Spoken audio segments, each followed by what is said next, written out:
Hello every one, ലാപ്രോക്സിമ CUET പ്രോയുടെ മറ്റൊരു വീഡിയോയിലേക്ക് എല്ലാവർക്കും സ്വാഗതം. CUET എക്സാമിനേഷനിൽ നമുക്ക് GAT എന്ന് പറയുന്ന മൂന്നാം പേപ്പറിൽ പൊതുവെ ചോദിക്കുന്ന മാത്സിൻ്റെ ക്വസ്റ്റ്യൻസ് വളരെ സിമ്പിളായി എളുപ്പത്തിൽ എങ്ങനെ നമുക്ക് സ്കോർ ചെയ്യാൻ പറ്റും എന്നുള്ളതാണ് ഈ ഒരു ക്വസ്റ്റ്യനിൽ നമ്മളിവിടെ ഡിസ്കസ് ചെയ്യുന്നുണ്ടായിരിക്കുക. നമ്മൾ ആദ്യത്തെ ക്വസ്റ്റ്യൻ എന്ന് പറഞ്ഞു കഴിഞ്ഞാൽ ക്യൂബ് റൂട്ട് കാണാനുള്ളൊരു ക്വസ്റ്റ്യനാണ്. നമ്മളുടെ ഈ ഒരു ക്വസ്റ്റ്യൻ നിങ്ങൾ ശ്രദ്ധിച്ച്, find the cube root of 704,969. ഇത് കാണുമ്പോൾ തന്നെ ചിലപ്പോൾ നമ്മുടെ ബോധം പോകും അല്ലേ, നമ്മളിത് എങ്ങനെ ആൻസർ ചെയ്യും, നമ്മളിത് പഠിച്ചിട്ടില്ല, ഇത് ഭയങ്കര ടഫാണ്, ഇതിനൊക്കെയുള്ള സമയം കിട്ടും. നമ്മളാകെ ചിലപ്പോൾ 1 മുതൽ 10 വരെയുള്ളതൊക്കെ പഠിച്ചിട്ടുണ്ടാവുക അല്ലേ. പക്ഷെ ബേസിക്കലി നിങ്ങൾ 1 മുതൽ 10 വരെയുള്ളത് പഠിക്കണം. ഓക്കെ, മാത്രമല്ല ഇത്രയും വലിയൊരു നമ്പർ നമ്മളെ മുന്നിൽ ക്വസ്റ്റ്യൻ ആയിട്ട് വന്നു കഴിഞ്ഞാൽ നമുക്ക് ഈ പറഞ്ഞ പോലെ തന്നെ അത് ചെയ്ത് നോക്കാൻ ടൈമൊന്നും അവിടെ ഇല്ല. പക്ഷെ വളരെ പെട്ടെന്ന് നമുക്ക് സ്വാഭാവികമായിട്ട് ഇത് ചെയ്യാൻ പറ്റും. നിങ്ങളൊന്ന് ആലോചിച്ച് നോക്കിയേ, ഇത്രയും വലിയൊരു ഡിജിറ്റ് വെച്ചിട്ട് അതിൻ്റെ ക്യൂബ് റൂട്ട് കാണാനൊക്കെ CUET ഒരു ട്രിക്കും ഇല്ലാത്തൊരു ക്വസ്റ്റ്യൻ വരുമോ? ഇല്ല. പക്ഷെ ട്രിക്ക് നമുക്ക് അറിയില്ല എന്നുള്ളതായിരിക്കും പ്രശ്നം. വളരെ സിമ്പിളാണ്, നിങ്ങൾ മനസ്സിലാക്കിക്കോളെ. ആദ്യം ചെയ്യേണ്ടത്, ഇതൊരു 6 ഡിജിറ്റ് നമ്പറാണ്. സ്വാഭാവികമായിട്ടും നിങ്ങൾ മനസ്സിലാക്കേണ്ട കാര്യം, ഈ 6 ഡിജിറ്റ് നമ്പറിനെ നമ്മൾ 2 എണ്ണമാക്കി മാറ്റി, 2 പാർട്ടാക്കി മുറിച്ചു. ഓക്കെ, ഇതിൽ നമ്മൾ ആദ്യം എടുക്കുന്നത് 969 ആണ്. ഓക്കെ, 969 എടുക്കുമ്പോൾ നിങ്ങൾ ചെയ്യേണ്ട ഒരു കാര്യം, 1 മുതൽ 10 വരെയുള്ള ഈ ക്യൂബ്സ് നമ്മളിവിടെ എഴുതി വെച്ചിട്ടുണ്ട്. 969 അവസാനത്തെ ഡിജിറ്റ് 9. ഈ അവസാനത്തെ ഡിജിറ്റ് 9 വരുന്നത് ഇതിൽ ഏതിന്റെ ക്യൂബിലാണ്? യെസ്, 9ന്റെ ക്യൂബിലാണ്. ശരിയല്ലേ? 729 9ന്റെ ക്യൂബാണ്. സ്വാഭാവികമായിട്ടും ആ 9 നമ്മളിവിടെ എടുത്തെഴുതാം. ഓക്കെ, വേറെ ഒന്നുമല്ല, 9 നമ്മളിവിടെ എടുത്ത് എഴുതി. 969ന്റെ ലാസ്റ്റ് ഡിജിറ്റ് ആയിട്ടുള്ള 9 എവിടെയാണ് വരുന്നത് എന്ന് നോക്കി. ഈ 9 729ലാണ്.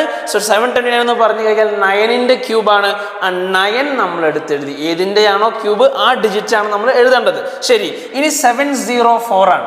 ഓക്കെ, വീണ്ടും നമ്മൾ ഇതിലേക്ക് പോകുന്നു.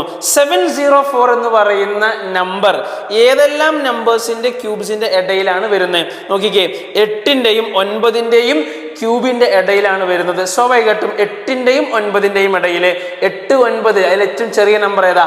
8 ആണ്. സ്വാഭാവികമായിട്ടും 8 നമ്മൾ എടുത്തെഴുതി. Answer is 89.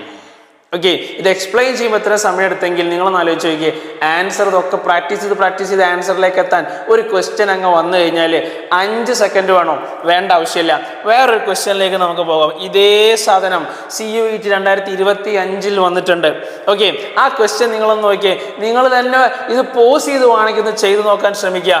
673 912 നമ്മൾ എന്ത് ചെയ്തു? 2 ആക്കി മുറിച്ചു അല്ലേ. 673 വീണ്ടും നമ്മൾ പോകുന്നു. യെസ്, 3 വരുന്നത് എവിടെയാ? 7ന്റെ ക്യൂബിലാണ്.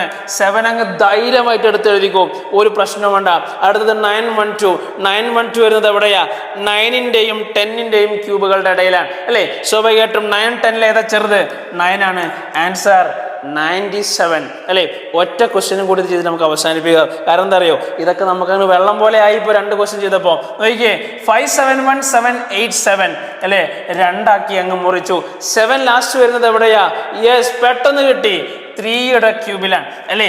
3 നമ്മൾ അങ്ങ് എടുത്ത് എഴുതി. 571 വരുന്നത് എവിടെയാ? 571 8ന്റെയും 9ന്റെയും ക്യൂബുകളുടെ ഇടയിലാണ്. സ്വാഭാവികമായിട്ട് ചെറുതാരാ? 8 ആണ്. ആൻസർ 83. ഓക്കെ, ഈ ഒരു ക്യൂബിക് റൂട്ട് കാണേണ്ട ക്വസ്റ്റ്യൻ ആണ്. എത്ര വലിയ നമ്പർ നമ്മളെ മുന്നിൽ തന്നു കഴിഞ്ഞാലുമുള്ള ഒരു ട്രിക്കാണ് ഇവിടെ പറഞ്ഞത്. ഇതുപോലെ ഒരുപാട് ട്രിക്കുകൾ നമ്മൾ പഠിച്ചു കഴിഞ്ഞാൽ CUET എന്നല്ല ഏത് എക്സാമും നമുക്ക് ക്രാക്ക് ചെയ്യാൻ പറ്റും. Stay tuned for the CUET Pro. അടുത്തൊരു വീഡിയോ ആയിട്ട് കാണാം. Thank you.